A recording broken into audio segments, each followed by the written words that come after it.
Hi viewers, something different here. Bobby nominated me for it, tagged me in it actually, and it was something that was done a few weeks ago, I gather. I saw his video and what he had chosen regarding which orchid defines you, or which orchid I would say you can most closely relate to. And it set me thinking, because first of all I thought, how on earth am I ever going to come up with something like that? And then I thought, and then I was out watering a couple of days after, I thought, do you know what, I can. And it's this baby. Well, in this case it's 4 babies, and it's Dendrobium parishii, which is one of the parents with an osman in the cross of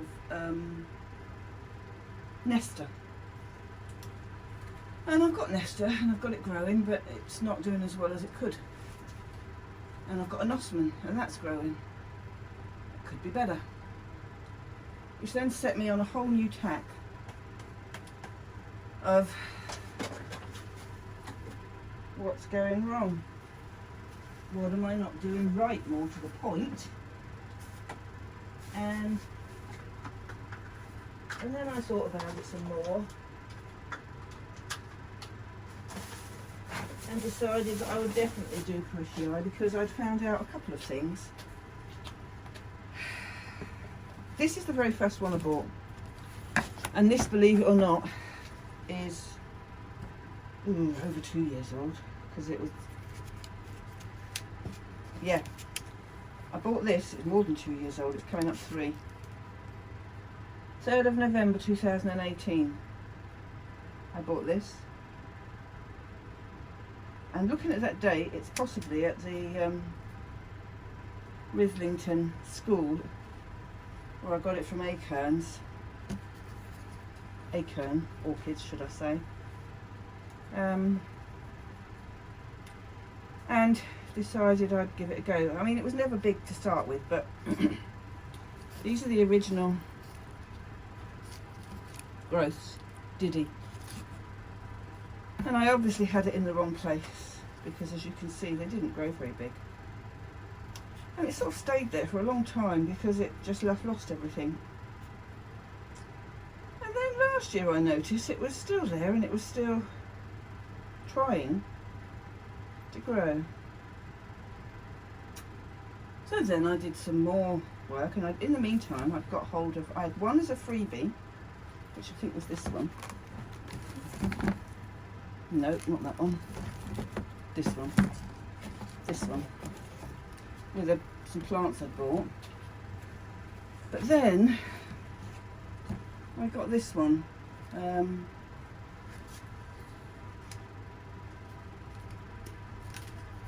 And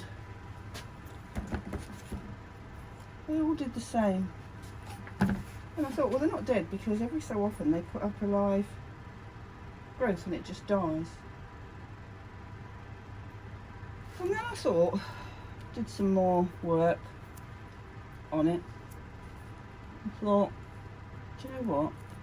If you'd have paid more attention, you'd have found out a lot sooner where you were going wrong. And I've got up in the roof a huge grill thing. I say huge, it's about 2 foot by 3 foot, might be more than 2 foot wide actually. Came off of an old stove, and I hung it up from the crossbar in this greenhouse, and I've got some dendrobiums hanging up there. Because until I'd watched Roger's videos, I'd never come to terms correctly with the drier in winter and the winter resting, which then ensued a lot more checking and listening and watching and checking.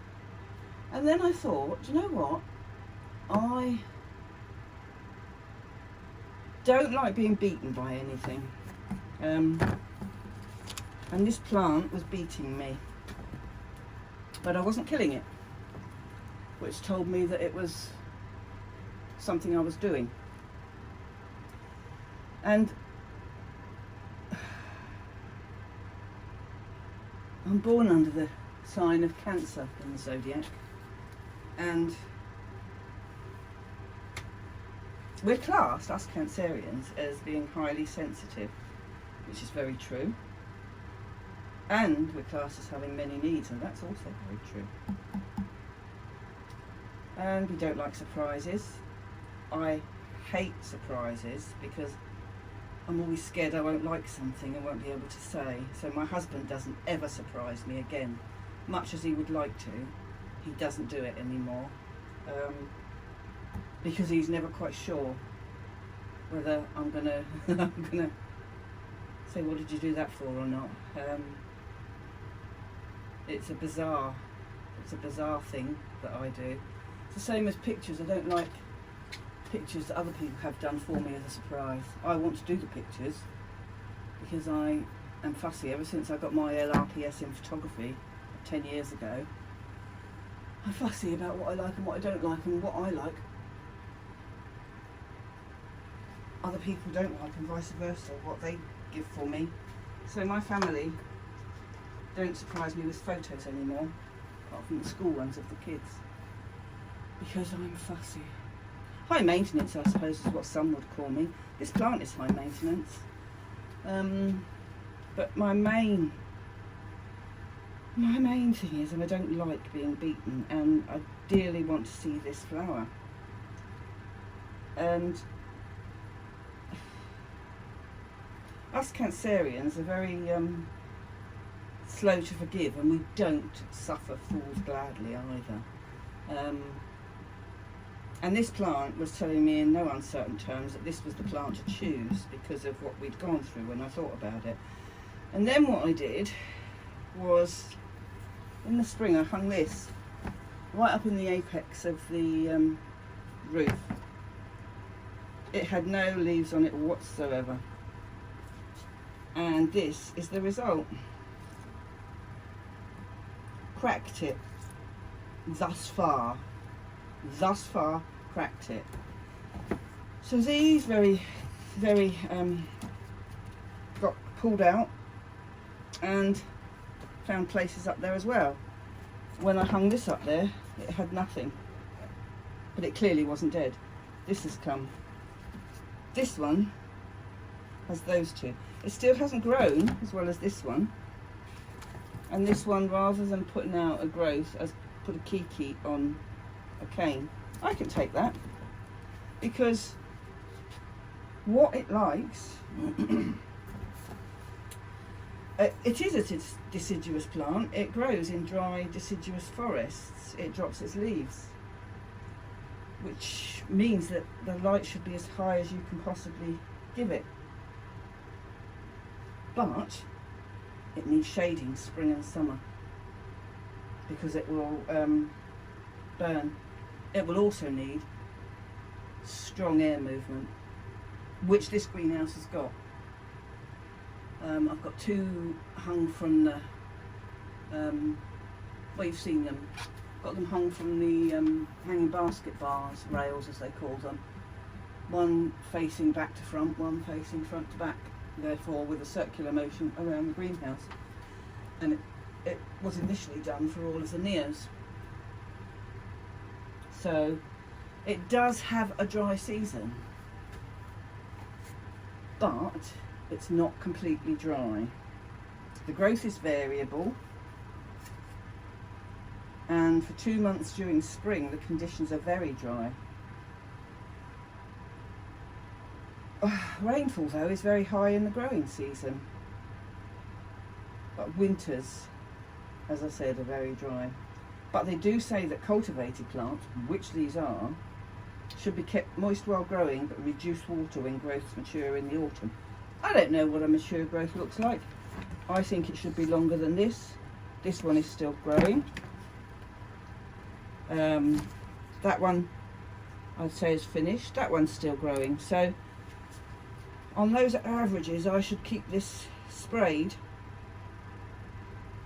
to see if those growths will grow on through the winter. Don't know if they will, but on that one I'm going to give it a go. I'm probably going to do the same with all of them,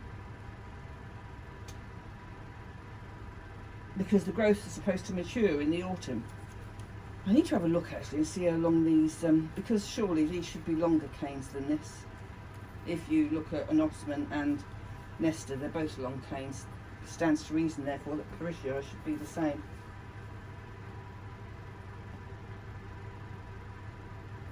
During most of the winter, the plants should dry out between watering, but you shouldn't leave them dry for extended periods. For 1 to 2 months during that winter, they benefit from early morning mistings. I don't feed them at all during the winter until new growth appears, then the feeding starts. I don't think either that I give them enough food. I need to up the feeding regime next year and see what happens. But to say this has been one that's been on a journey with me would be true to say, because it didn't grow very well. This one didn't grow. This is the only one I tried to grow on in the pot. It came in a pot. Didn't grow very well in the pot. Took it out of the pot, grew, put out new canes and grew. I've got that one there as well. He's nowhere near stopped growing for that one. This one has all but. So next year, I've not flowered it obviously. Bobby when he got his came in flower, so I'm going to put flowers pictures up, but they're compliments of Bobby from Cloud Forest Vibes. He had some pictures that I'd done that he wanted for a plant, and I wanted these, so we swapped. And so I'm going to put the pictures up with the video, and it will be Bobby's work, not mine. But I need to apply a different theory to this, and I need to work out when and how much I'm going to water it by, and how much I'm going to feed it, and stick to the regime, because I do get lost in regimes. I do it rather than regular, I do it rather haphazardly, so I need to get a grip and do it properly, because I am desperate to see this plant flower. Maybe then if I try the same with an Osman and Nesta. Although, that said, I bought a single cane growth of Nesta from Taiwanese people at the Bournemouth Orchid Society 60th show, along with another member of our society, Milan, who's moved up to Scotland. And conversation we had recently was his cane is exactly the same as mine. It doesn't grow. So you've got the cane that I bought, and then it's got 3 or 4 new growths like these coming out, but they're about an inch and a half long, and they don't grow, and his has done the same. So but I've now put that up in the roof with the Parisia. So as they say, watch this space. I love this plant, I love the colour of this plant, and I really want to see this plant flower next year, so I hope I succeed. So I should say thanks, Bobby, for tagging me, even though when I initially saw the tag and I thought, oh no, what am I going to do for that? But when I thought about it, this is the plant that has set me thinking, and it'll do what it wants to do if I don't get it right, and I need to get it right so that it's happy and will grow on. So on that note, I will love you and leave you. I do have to nominate somebody, but you'll have to bear with, because I'm going to nominate Roger. I have told him I'm doing it, but you need to, as you all are aware, he's a bit busy at the moment with his mum's estate and with the moving and everything else like that. So knowing Roger as I do, he will get to grips with it quite quickly. So, but he may not, and if he's not, it's because he's not able to. So, like this one has taken me a while to get round to, but I've now done it, so I hope you enjoy, and I hope you will enjoy actually looking at any differences. come next season, next growing season. I can't wait for it, to be fair. So look after yourselves, take care, and I'll see you on the next one. Bye bye now.